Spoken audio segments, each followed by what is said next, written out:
Баршаңызға сәлеметсіздер ме? Бұл видеоролик тақырыбы қошеметтеу күніне байланысты болып келеді.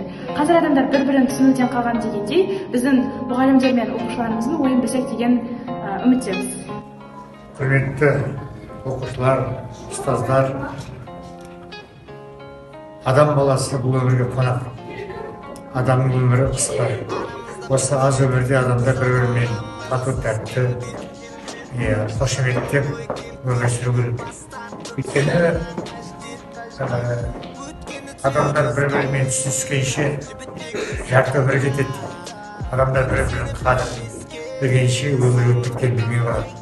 Сондықтан сіздерге бір-біріңізге жақсы сөздеріңізді аямаңыздар. Жақсылықтар көп болсын. Бір қуаныш болсын, қайғы болсын, бір жағдайын білу азайып кетті.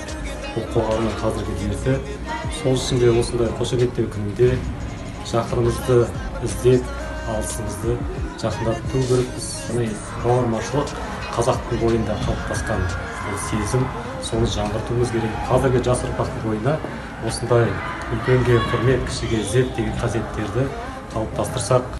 Менің ойымша қошеметтеу деген адамның ең бастысы адамгершілік қасиет деп ойлаймын. Адамдар бір-бірімен әрқашанда құрметтесу керек, бір-біріне қошемет көрсету керек.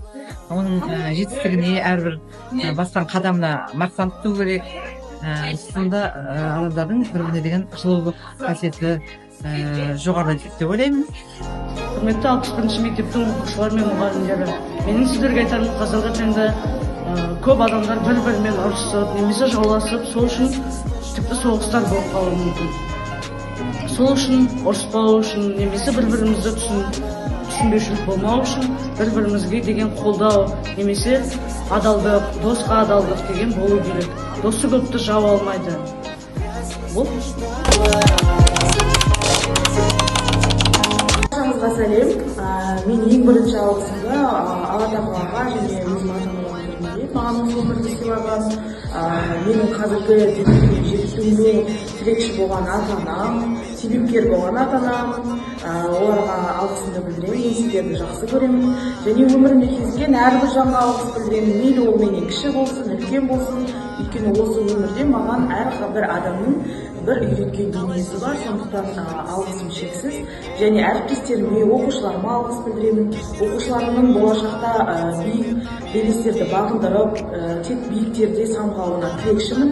Қанаттарын талмасын дегім келеді. Ал әріптестеріме болса, шаршамаңыздар. Біз мұғалімдер үлкен сауапты іс, яғни баланы оқытумен, баланы тәрбиелеумен айналысамыз.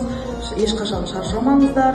Сіздерге барлықтарыңызға шығармашылық табыс тілеймін. Мен барлықтарыңызды жақсы көремін. Қайырлы күн.